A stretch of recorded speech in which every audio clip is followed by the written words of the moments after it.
Meanwhile, Netflix no longer in the running to acquire a portion of Warner Brothers Discovery, leaving the path now wide open for Paramount Skydance. The Warner Brothers Board of Directors yesterday declared Paramount's offer to be the superior deal after the company upped its bid from $30 to $31 per share earlier this week. Netflix then was granted 4 days to counter, but the streaming giant instead pulled out of the deal altogether.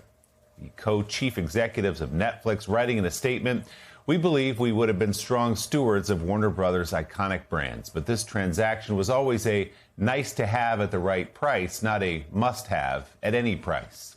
The bidding process has been complicated by concerns over whether President Trump would intervene in the deal.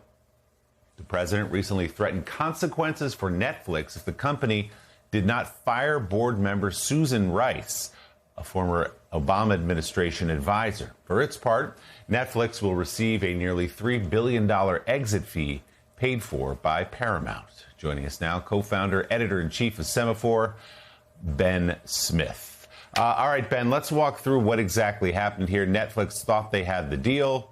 Paramount Skydance comes in and ups the deal. David Ellison, we know, attended the State of the Union address on Monday. Ted Sarandos, the head of Netflix, was in town, perhaps to tell them that he was pulling out of the deal. How did this all fall apart for Netflix and land in the lap of Paramount? I mean, there are basically two things happening here. One is that the Ellisons and Paramount needed Warner more. Paramount is it's seen in the industry as too small to survive on its own. It's got it's got Yellowstone, it's got a couple of properties, they have some football. But in this world of these streaming apps, like how many apps are you going to have on your phone, and do you have Paramount Plus? And so they felt that they just need Warner, need HBO Max or whatever they're calling that app now to survive commercially. And because Larry Ellison via Oracle is one of the richest men in the world, they have very, very deep pockets. And I think for Netflix, it was, I think what those CEOs said was true, that it was interesting at a price, but and as they bid it up, it's like in a real estate deal, like the person who wants it more will overpay, and that's kind of what happened here. And this is for a company that was $7 a share, before this started. I think the price has more than quadrupled amid this bidding war.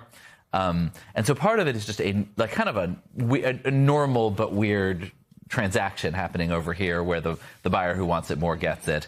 The company and David Zaslav, CEO, is going to walk away with $600 million in cash, which, I know people in TV make a lot of money, but that's more. But then the other side of the deal is obviously it's a huge win for the Trump administration. I guess I was going to say their kind of aim is truer when it comes to media companies than unmanned drones. And this was a deal that Trump and people around him signaled that they preferred Ellison. And Ellison and CBS have made a series of accommodations, including putting in kind of a conservative ombudsman to make sure CBS News doesn't get too left-wing, replacing the anchors, all sorts of stuff that's intended to signal that they're going to do what Donald Trump wants. I think the best signal, though, was that Donald Trump asked them to produce Rush Hour 4, and they will also do that for him. It's incredibly important, of course, Rush Hour 4. How have CBS's ratings gone since they've taken a turn toward Trump? This is a challenge, I think. I would say the ratings for broadcast news in general are in long-term terminal decline, and CBS has not benefited that decline. Yes, they have not halted that decline. They've continued that decline with occasional exceptions. They're not seeing a pop. They're not doing really well. Because this is what I thought last night. Of course, everybody's hair catches on fire and they're ready to run to the hills. Well, it reminds me, we're getting to a point now, and it's fascinating. When I grew up as a conservative, everybody seemed to be liberal on television and the newspaper. There were no conservative outlets, right?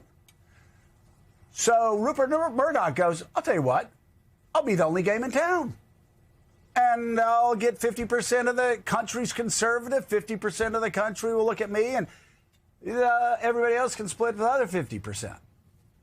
We are now in the age of Trump at a point where now you are going to have all of these people that are trying to play to the White House splitting up, I don't know, 35, 40%.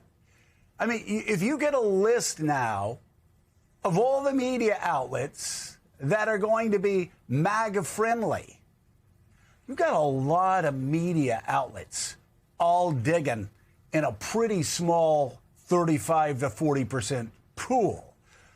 I don't know how it's going to be for democracy, but for the New York Times and MS Now and other people, might be pretty good. Because I asked you that question about CBS for a good reason. But I found his Fox viewers stay on Fox or they go to Newsmax. They don't really flood over to CBS News. They're not going to flood to CNN if CNN does what Ellison says they're going to do and they start becoming a right-wing channel. All you're doing is you're splitting up this group that Rupert Murdoch used to own by himself, and now it's going to be spread across 30 media companies. Doesn't seem to me to be good business.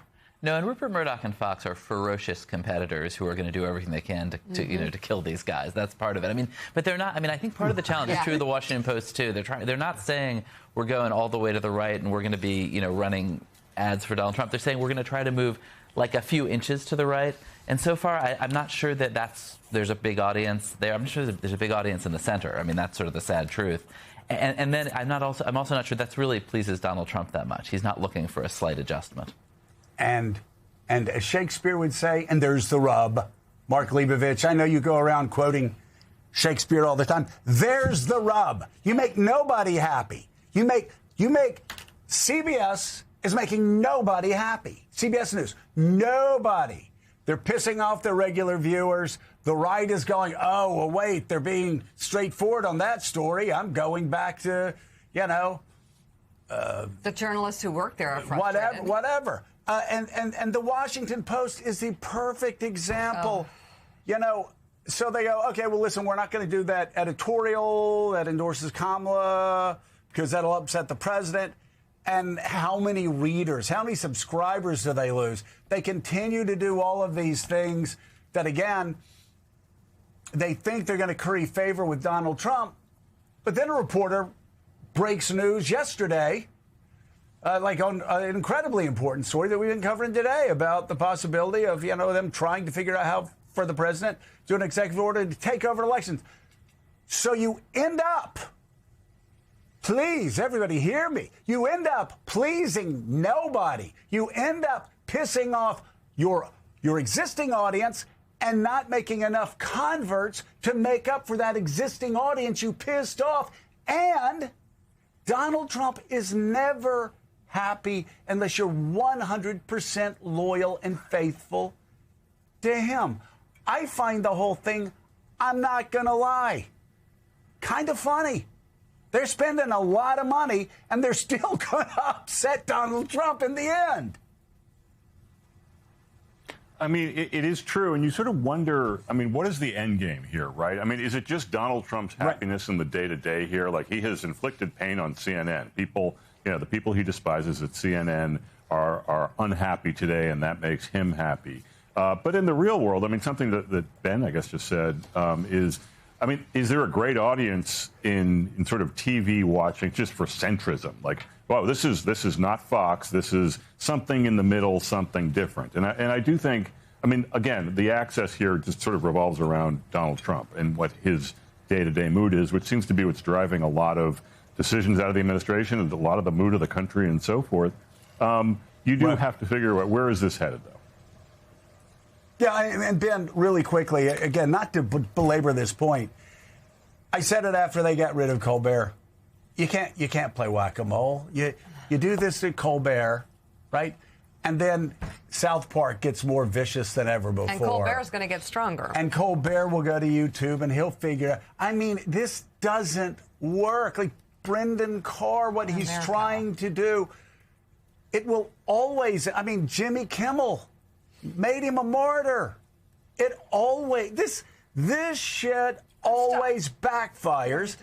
Just saying, Ben knows this. We can talk to Ben like he's a friend. Ben, it always backfires, doesn't it? Yeah, I think that is true, that it basically doesn't work. But there's something kind of sad that particularly these news programs are just sort of chips in a deal to buy a movie studio. Yes. And whether their ratings go down or up, that's not really, I don't think that's fundamentally important to Paramount. They got what they wanted, which is a big movie studio. And if there's some weird stuff that happens in the news division, ultimately that was always kind of secondary. And I think that's the thing that, if you're in the news business, is kind of sad. Yeah, it's and by the way, for like the Washington Post, it's not okay. But for the Washington Post, it's not about a movie studio. No, it's about defense contracts with the Pentagon. And so again, you have all these conglomerates that not Versant. At some point, we're independent, baby. You got all of these huge conglomerates that have Versant. You got all of these huge conglomerates. I think the stock was up like 4% yesterday. Versant. You got Versant. Did I say it right? Yes, you said it right. And they don't have to worry about washing machines. Right. They don't have to worry about defense contracts. That's the problem when you have Amazon buying the Washington Post. That's one of the reasons. Let me give a positive example. Okay, hurry. Yeah. Of Lorraine Powell Jobs. Right. Look what she has done to the Atlantic. Yes. Other than them hiring Lemire and the other guy that we have on, Leibovich. Yeah. Mm-hmm. Other than that, but that's amazing. And I've never seen a media outlet grow like the Atlantic because they don't have to worry about their other interests that Donald Trump will support or oppose, or Brendan Carr will support or oppose. And if you're in the south of France, you can say Versant. Okay? Well, that's what I was thinking. I was thinking we were in the south of France. Semaphore, Ben Smith, and staff writer at The Atlantic, Mark Leibovich. Thank you both very much. And coming up, we'll be joined by one of the Democrats running in a crowded primary. Versant. Do it. You got it. Let's go. We're independent, baby.